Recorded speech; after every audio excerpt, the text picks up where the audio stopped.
Make way for a threesome today on Beneath the Sheets. Also, please excuse the mess behind me. I'm kind of a slob. So in this episode of Beneath the Sheets, we are going to be talking about Mise en Scène, which is like basically just everything inside of the shot and why it's there. So I will be talking about camera angle and shot. Skylar will be talking about the color palette, and Sam will be talking about using blood in using blood in movies. And so here we go. So Sam, Skylar, and I are going to be talking a little bit about Sleepy Hollow, specifically like how it relates to other things. And so what we want to do is we want to kind of set up how, personally, what I'm doing is the camera portion of it, and how that camera angle sets up the shot for the various scenes. And the scene that we are wanting to reproduce is the autopsy scene, or the necropsy scene, I guess I should say, in Sleepy Hollow, where Ichabod Crane throws her up on a table, and Widow Winship on a table, and cuts her open, and blood splurts out of her, which we realize is, not necessarily going to happen in real life, had that happen. But because her death is supernatural, I'm wondering if that is actually the reason that Tim Burton decided that it is going to be part of the scene. Since the cauterized wounds were cauterized instantly, like with a fire-hot blade. And so that's very possible then that the reason that he was thinking that it would squirt out from the portion where the baby was cut out, or just the baby's head, I guess I should say, since, he didn't want the whole bodies, just heads. And so in her stomach, when he's pulling back the wound opening, I'm wondering if the reason that it just squirts out is because of pressure. Scientifically speaking. I'm not a scientist, so I'm an English major, so I don't really know what the hell I'm talking about anyway. But anyway, Sleepy Hollow, look at this. So, you'll notice in this one scene that there are multiple shots, and the first shot kind of sets everything up. It's a more wider angle, so it sets up the subject, which is Johnny Depp, and the object, which is the Widow Winship, and he's got the whole room is basically set up, so as a viewer where everything is going to be. The next shot is basically him looking at a book of anatomy, trying to figure out, hey, where do I make this incision? If I make this incision, what's going to happen? And then from there, you see him actually looking down at the Widow Winship, and kind of where do I make this incision? It's already there, but how do I open it up in a way that I can actually just reveal without doing too much damage? And then you see him hesitate at the next scene, where it's just a close-up of just that image of the Widow Winship's child's incision mark on her stomach. And then you kind of see him look back at the book, but not really see the book, but you know that the book is there because it was already set up in a previous, shot. But because it's a little bit of hesitation there. So when he does finally decide to turn back and looks and see that, hey, I'm at the right angle, he opens it up and it just squirts right into his face. And it is humorous. I mean, this is not, I don't think, supposed to be one of those, literally in your face gore fest, but it is. And I don't think it's supposed to scare anybody. I think it's more supposed to be a humorous aspect. However, the end of that part of the scene, when he walks out and says, I'm finished, and he's just covered in blood, like Carrie style. I mean, we're talking massive amount of blood here. But you see it in his, just completely covered. And that, I think, is supposed to more shock the audience than the blood splatter in the face. But again, you're back out to a wide angle. It's it starts off with this particular part in a wide angle, goes to certain close-up shots, back to a wide straight, so.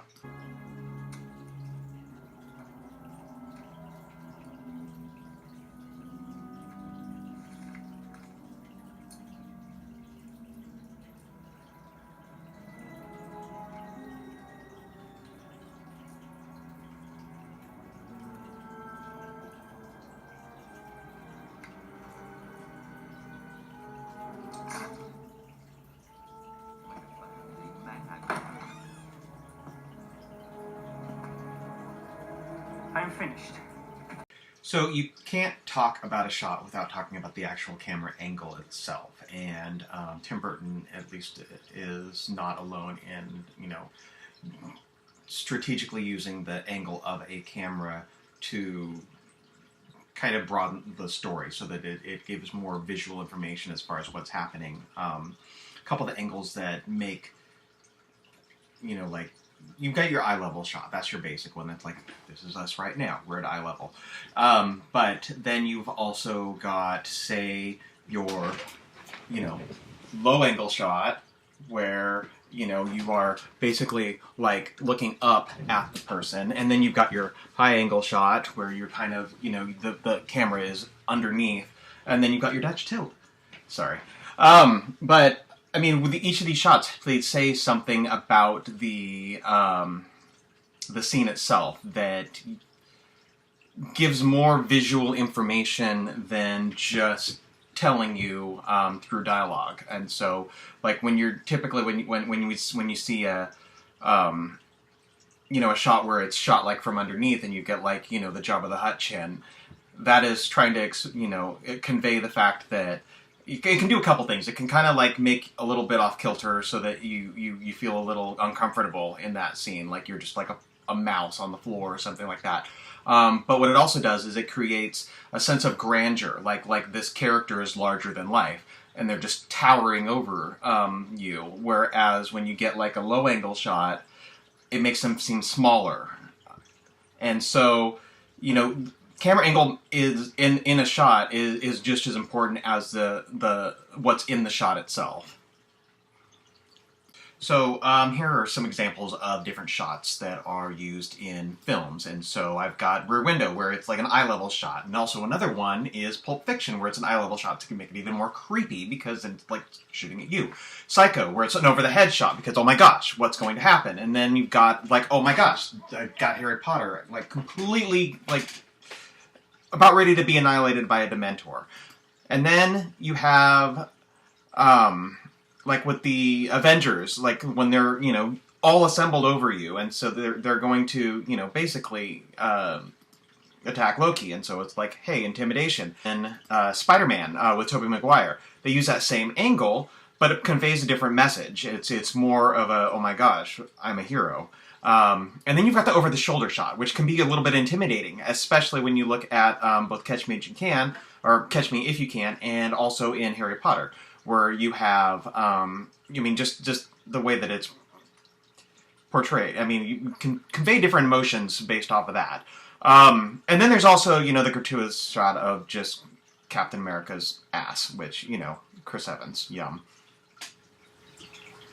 Okay. So, we are focusing on Sleepy Hollow by Tim Burton, his 1999 film. I am not a fan of Tim Burton. I am one of the people who doesn't like his work because I think it is boring. Sorry to disappoint. We're doing this scene, the autopsy scene, and I think it's a cool scene. And the reason we're doing it because it exemplifies all of the points in which we're examining. So Cory is focusing on the special effect of camera angles, while Sam is focusing on the use of blood, and I am focusing on color palette in film. So color palette in film is really significant. It's extremely important to every film. And I think Tim Burton, despite my hate for him, demonstrates color palette in an extreme way. I think it's one of his signatures. If you watch any Tim Burton film, he has a continuity about his color palette that kind of sets up like all of his films like their own universe, I would argue. For example, Sleepy Hollow is very dark. It's a dark film, just like The Corpse Bride, just like Beetlejuice. Just like any of his films, they're all dark for the most part. And I think he has a purpose with that. In this film, I think his purpose is that the color palette displays, it represents the narrative of the film. There's 3 different color palettes used in this film. The first one being the dark world that Ichabod Crane goes into, he's already a part of. And I think that kind of symbolizes like the scientist approach to like his methods, that he fits into this world because he's a scientist. He fits into the dark, gloomy, black-gray palette of life. And then we see these flashbacks of his mother. And his mother is in a light pastel, like glowing, I want to say, world.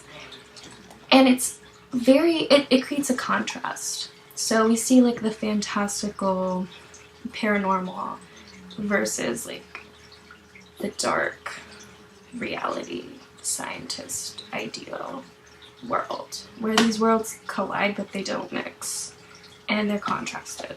And that's kind of like the purpose. And I think that it displays this narrative of questioning whether or not Ichabod wants to be a scientist, but he's also conflicted with like his mother, who is into witchcraft, basically. That there is something that science can't explain. And that is what the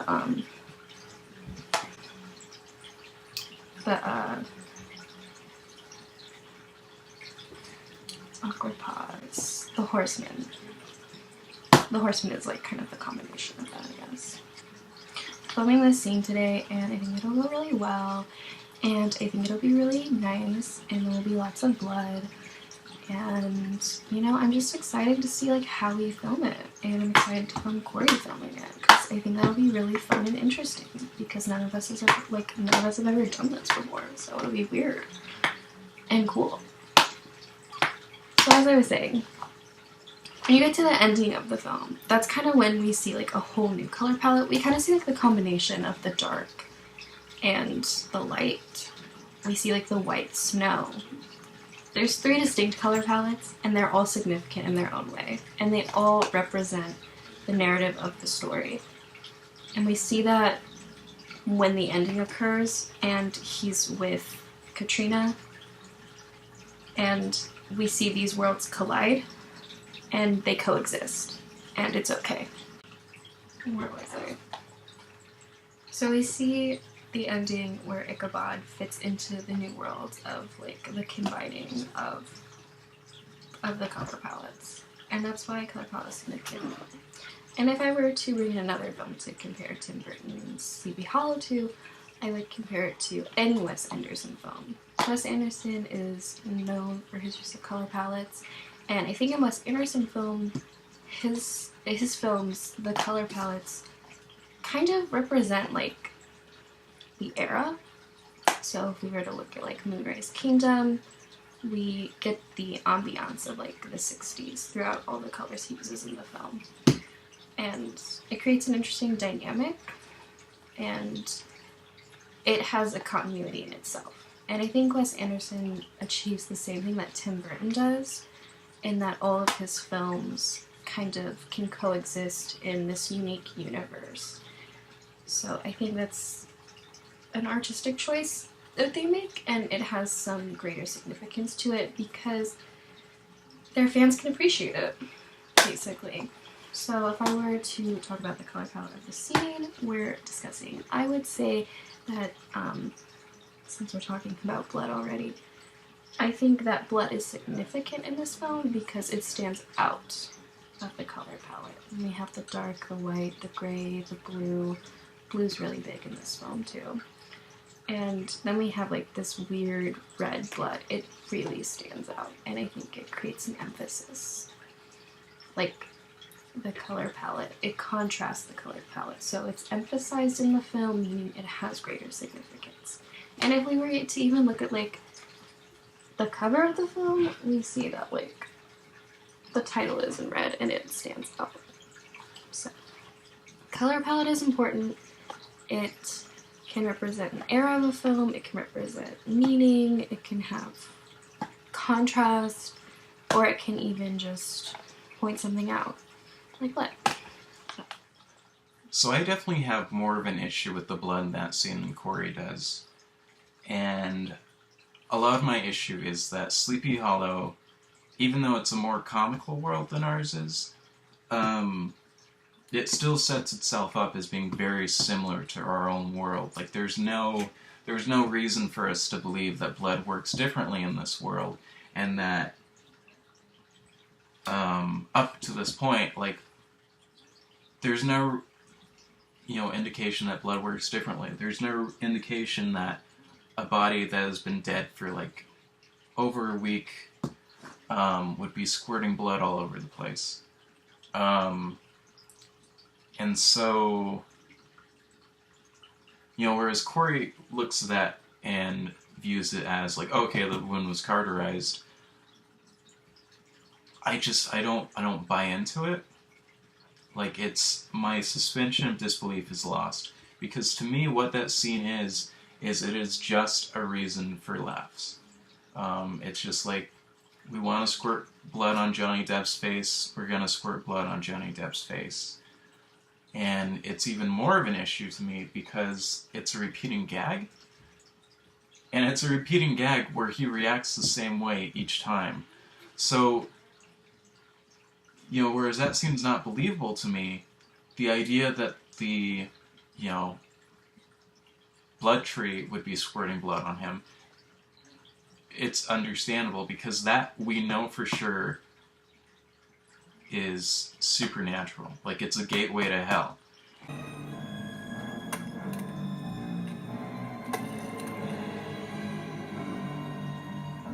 And so,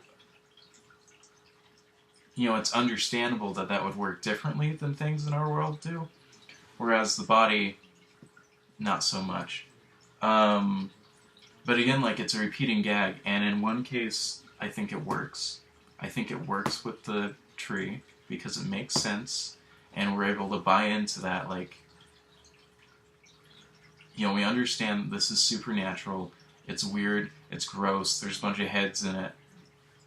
Fine.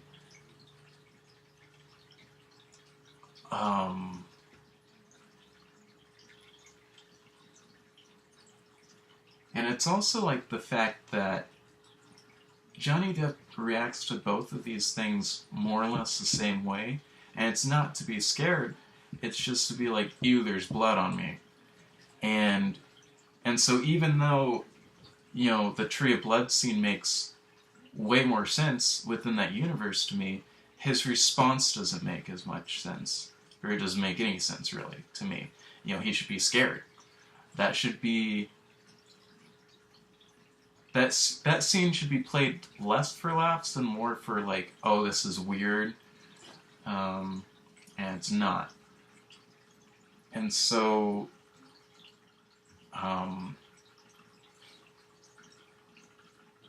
I just don't buy into it. Like, I'm not able to allow the movie to stay serious after these points. I guess what I'm saying is, I don't think Sleepy Hollow is a good mix of treating blood seriously and treating blood comedically. Meanwhile, like, Evil Dead 2, I think does a great job, because it sets up a world that, like, yeah, it's not, like, super different from our own, but everything that happens makes sense within the universe. Like, right off the bat, like, the movie explains what is going on. It explains that the book was, crafted by demons thousands of years ago, and we understand that when the book is read out loud, the demons are released. And so everything that happens in that movie after that point is supernatural. And so in the scene where Ash, after he cuts off his hand, which is possessed, and it crawls into the wall, and then he starts shooting the wall, and then he eventually shoots his hand, and he starts getting sprayed by blood. Yes, it's weird, and it's funny, but it also makes sense, because it's the demons toying with him and trying to drive him insane. and as well as that, so Evil Dead 2 is a bloody movie, but it's just that nothing up to that point is as bloody as that, and nothing after that is as bloody as that. That amount of blood is not a returning gag in the movie. It's a returning gag in the series, and it doesn't make as much sense when it returns in the series. But as far as that specific movie goes, the blood is there because the demons are toying with him. And, his response to this is to be scared. And it's to be shocked. And then it's to laugh because he's going crazy. He sits down in a chair, it collapses, the lamps are laughing at him, the deer head is laughing at him. The demons are, they're amused, and he's amused, and he's going insane. And so, we can buy into that, or I can buy into that. Even though the blood is funny, it's also very serious as well. And again, the same can't be said for Sleepy Hollow. Johnny Depp's response to the blood is very one-dimensional. It's just okay, I'm getting squirted. This is gross. He's not scared. He's just, this is gross. Evil Dead 2.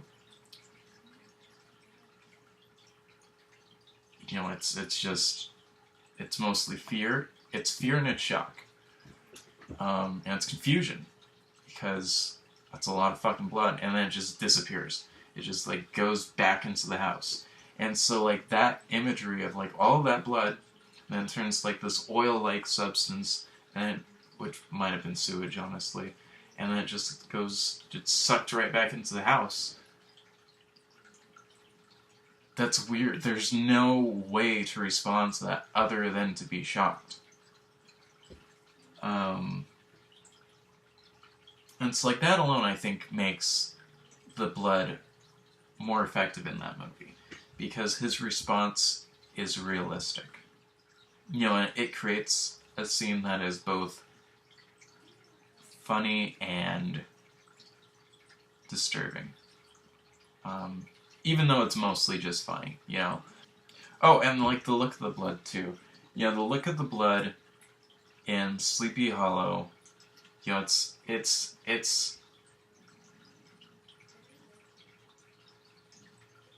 kind of looks like paint, but it's more realistic than the blood in Evil Dead 2. The blood in Evil Dead 2, when it first starts trickling out of the wall, you're just that's straight up paint.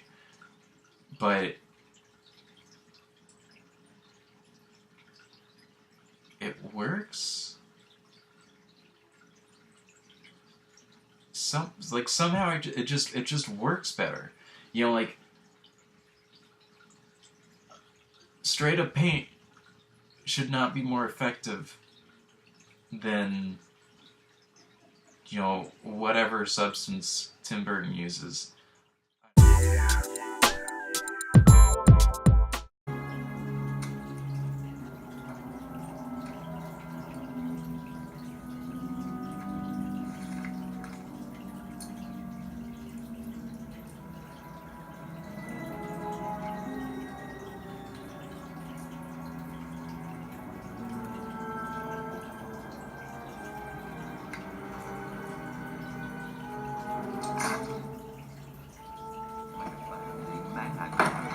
I'm finished. What in the name of God have you done to her?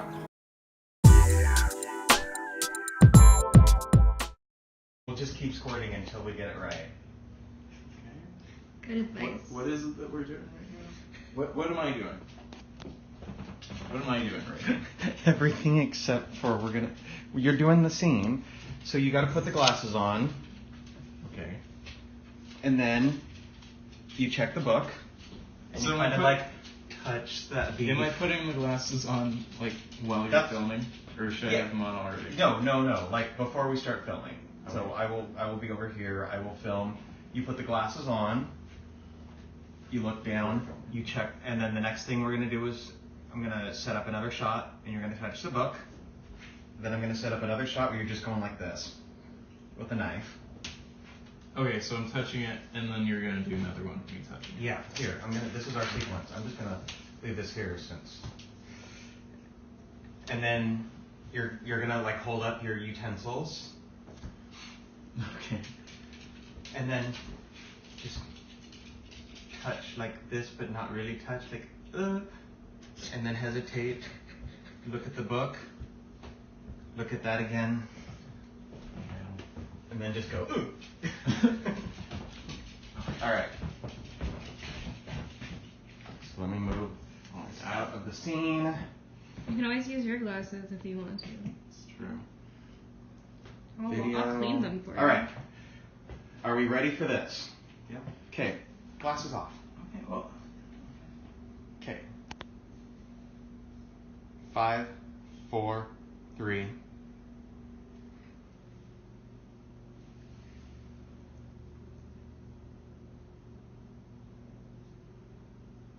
Okay. All right, now I need, go ahead and just touch it with your hands.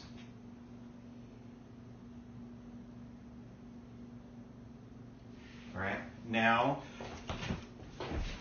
Okay. close up. I'll hold these up. Yeah. Yeah, hold that up. Okay, now, close up of,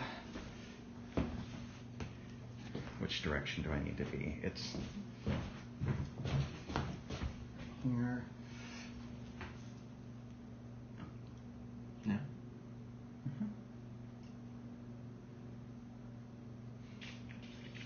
Okay. Now, I'm just going to get a close-up of your face looking down. Since you're down like that, look at the book.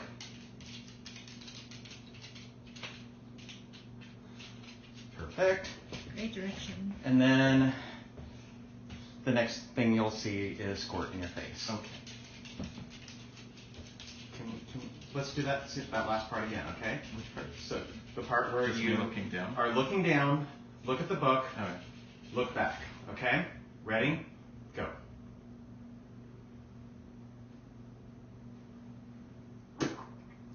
Okay, now I need your eyeballs. What was that? You need to like be like this. I can't see. I need to see your eyes. Okay. Open your eyes really wide. No, like when you're looking down at the book, like look down like this. Like you're like, yeah. Okay. Okay. Not down all the way, just Okay. your eyes, just your Okay. eyes. Just your Okay. eyes. Just Like your this? eyes. Yes.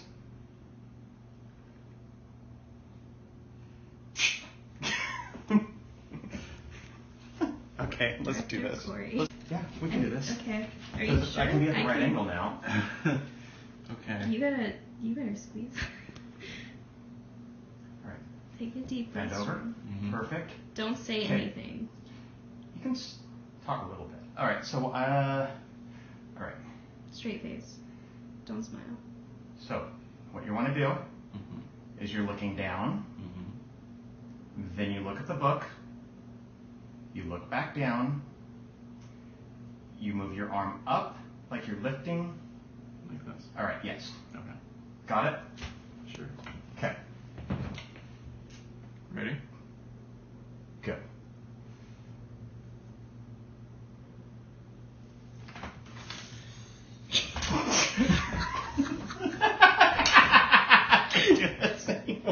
We need to redo that shot. Yeah.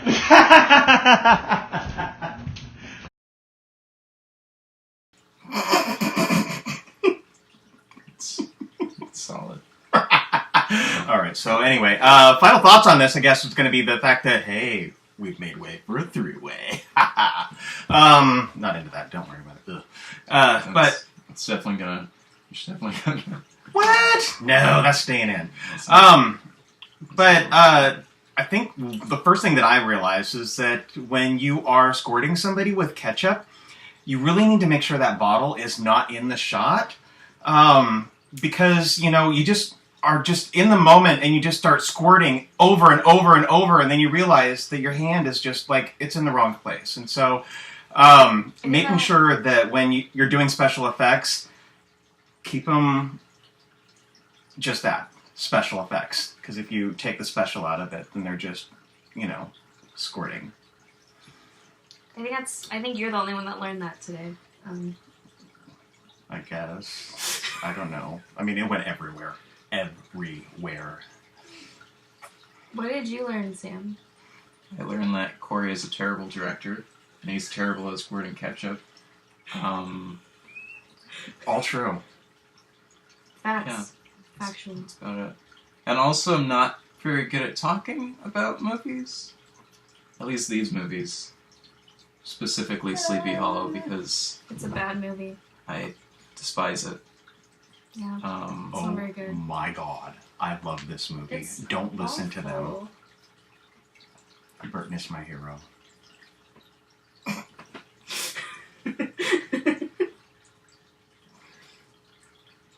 It's a good look for you. It really is. I mean, you should kind of just leave it there. Yeah. It's already starting to dry. Look how crusty it is along the edges. What are you doing Can't later? tell. I think it's like really difficult not to just lick it off his face, isn't Ew! it? No, it's not. It smells like so strong and sweet. It's like, I don't. I know. Please keep your distance. So yay, Sleepy Hollow. Some of us like it. But most of us think it's Don't. garbage. Oh. But wasn't the process of recreating that scene fun? I had fun. I had a blast. No ketchup got on me. So it's Or me. My walls, on the other hand. I had a relatively acceptable time. Shocking. That's like more than I could ever expect from you, Sam. Yeah, I know. Thank you. How do we end this three-way? With a hug? Group hug. Leaning closer.